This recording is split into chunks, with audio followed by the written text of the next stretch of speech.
बजाज और अपने हर शो में हम आपको मिलवाते हैं एक सुपर स्पेशलिस्ट मेडिकल एक्सपर्ट से, ताकि आपको सही राय मिले, सही सलाह मिले। और आज के वीडियो में हमारे साथ पुणे से जुड़ रहे हैं डॉक्टर सुजय भावे, जो कि एक डेंटिस्ट मैक्सिलोफेशियल सर्जन है।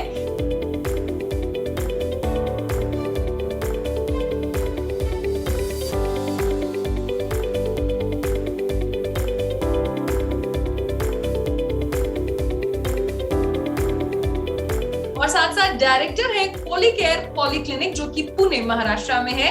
तो स्वागत करते हैं उनका। डॉक्टर सुजय, आपका बहुत बहुत स्वागत है। Thank you. एंड डॉक्टर, आज हम बात करने वाले हैं डेंटल इम्प्लांट्स के बारे में। सबसे ज्यादा रिसर्च टॉपिक है ये, और आजकल कई सारे लोग इम्प्लांट्स करवा रहे हैं, लेकिन लोगों को जानकारी नहीं है। तो हमारे सभी दर्शकों को आप ये बताइए कि what is a dental implant surgery and किसी को क्यों जरूरत पड़ती है डेंटल इम्प्लांट्स? तो बहुत अच्छा सवाल है, बेसिक सवाल है। तो डेंटल इम्प्लांट्स क्यों किए जाते हैं? बेसिकली जो मिसिंग टीथ होते हैं, मिसिंग टीथ का कारण कुछ भी हो सकता है, जैसे ट्रॉमा हो, मतलब कोई एक्सीडेंट हुआ हो, या केरीज हुआ हो, मतलब डेंटल केरीज की वजह से दांत को कीड़ा लग के वो निकाल दिया गया हो, तो जो मिसिंग टीथ है। और या तीसरा कॉज मतलब जो आपके दांत एज रिलेटेड इश्यूज की वजह से लूज हो जाते हैं, उसकी वजह से टूथ लॉस हुआ हो, ठीक है, तो इसकी वजह से दांत मिसिंग हो जाते हैं अपने ओरल कैविटी में, और उनको रिप्लेस करने के लिए आजकल इम्प्लांट्स एक बहुत अच्छा सोल्यूशन है, जिसके वजह से पेशेंट्स को फिक्स टीथ मिल सकते हैं खाने के लिए। और उसका जो लॉन्गेविटी रहता है, अगर प्रोसीजर अच्छे से हुआ, पेशेंट के बॉडी ने अगर सपोर्ट किया अच्छे से, तो it can last for many years. So it is a very good option for replacing missing teeth in patients.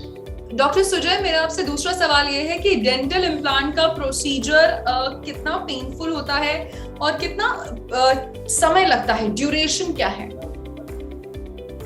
देखिए, पहली चीज की बात करें तो अगर कितना पेनफुल प्रोसीजर है, तो हम लोग generally it is 90% of the time the procedure is done under local anaesthesia, मतलब हम उसको लोकल एनेस्थीसिया में करते हैं। मतलब जो एरिया में हम लोग सर्जरी करने वाले हैं, वो एरिया को हम लोग एक इंजेक्शन देके उसको सुन करते हैं, उसके बाद वो किया जाता है। तो एनेस्थीसिया की वजह से बिल्कुल पेन नहीं होता, ठीक है, बस समझता है कि कुछ कर रहे हैं हम, पर पेन बिल्कुल नहीं होता। और in some patients in which local anaesthesia is contraindicated, in such patients हमें वो जनरल एनेस्थीसिया, मतलब पूरा बेहोश करके करना पड़ता है, ठीक है। तो basically the procedure is done under anaesthesia. Anaesthesia में प्रोसीजर की जाती है। तो पेन की बात करें आप, तो पेन बिल्कुल नहीं होता है प्रोसीजर के टाइम में। अच्छा, मेरा तीसरा सवाल आपसे ये है कि डेंटल इम्प्लांट्स कितने सेफ हैं? क्या कोई इन्फेक्शन का खतरा भी रहता है सर?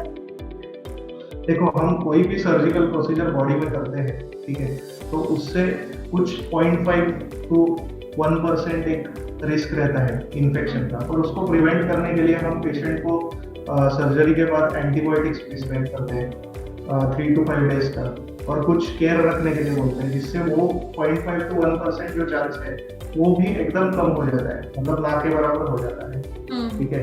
एंड सेफ्टी की आप बात करें तो जो हम डेंटल इम्प्लांट्स यूज कर रहे हैं वो पूरा टेस्टेड होते हैं, मतलब जो वो टाइटेनियम से बोलते हैं, पूरा बनते पूरा बायोकम्पैटिबल होते हैं, मतलब बहुत सारे एक्सपेरिमेंट्स करने के बाद वो ह्यूमन यूज के लिए अप्रूव्ड होते हैं, तो इसलिए दे आर सेफ। सेफ्टी की अगर बात करें तो दे आर वेरी सेफ, ऐसे कोई सेफ्टी रिलेटेड इशू नहीं है। नहीं। अच्छा, डेंटल इम्प्लांट ज्यादा अच्छे हैं या डेंटल ब्रिजेस ज्यादा अच्छे हैं? देखिए, एक्चुअली दोनों ऑप्शंस अच्छे हैं, पर जैसे डेंटल ब्रिज जो हम लगाते हैं, उसमें जैसे कि एडजेसेंट टीथ जो होते हैं उनको ग्राइंड करना पड़ता है। तो एडजेसेंट टीथ ग्राइंड करके हम एडजेसेंट टीथ का भी टूथ ग्राइंड करके उनका भी एक्चुअली बेवजह हम लोग उसको ये कर रहे हैं, टच कर रहे हैं, इसकी जरूरत भी नहीं होती, ठीक है। और डेंटल इम्प्लांट्स में हम लोग आजू बाजू के टीथ को कुछ नहीं ना करके डायरेक्टली हम बोन में वो इम्प्लांट फिट करते हैं। तो इसलिए वैसे देखा जाए तो dental implants are better solution than dental bridge, पर कॉस्ट रिलेटेड फैक्टर्स है, इसलिए फिर डेंटल ब्रिज भी लोग लगाते हैं, मतलब वो कोई बुरा ऑप्शन नहीं है। पर इफ यू स्पीक कि what is the best, if you ask me what is the best, then I will suggest कि dental implants are the best. Okay. And sir, dental implants के कुछ और फायदे जो आप हमारे व्यूअर्स के साथ शेयर करना चाहें? फायदे एज इन देखिए, पेशेंट्स को पूरा मतलब जैसे नेचुरल टूथ है, इट मतलब closely tries to resemble the natural tooth, मतलब पूरा फिक्स्ड होता है बॉडी में, ठीक है। और एक बार अगर अच्छे से बॉडी में ऑस्टियो इंटीग्रेट हो गया, ठीक है, ऑस्टियो इंटीग्रेट एज इन जब हम इम्प्लांट्स बिठाते हैं तो पहले वो इम्प्लांट को 3 मंथ्स के लिए बॉडी के अंदर हम लोग छोड़ देते हैं, ठीक है, ऑस्टियो इंटीग्रेट होने के लिए। उसके बाद उसके ऊपर हम लोग दांत का जो ऊपर का पार्ट है लगाते हैं और पेशेंट को फिर उसके बाद पेशेंट्स खाना खा पाते हैं उसके ऊपर, ठीक है। एक बार अच्छे से जो ऑस्टियो इंटीग्रेटेड इम्प्लांट है, ठीक है, ठीक है, it has almost the same stability as compared to a natural, ठीक है। So they are very long lasting. So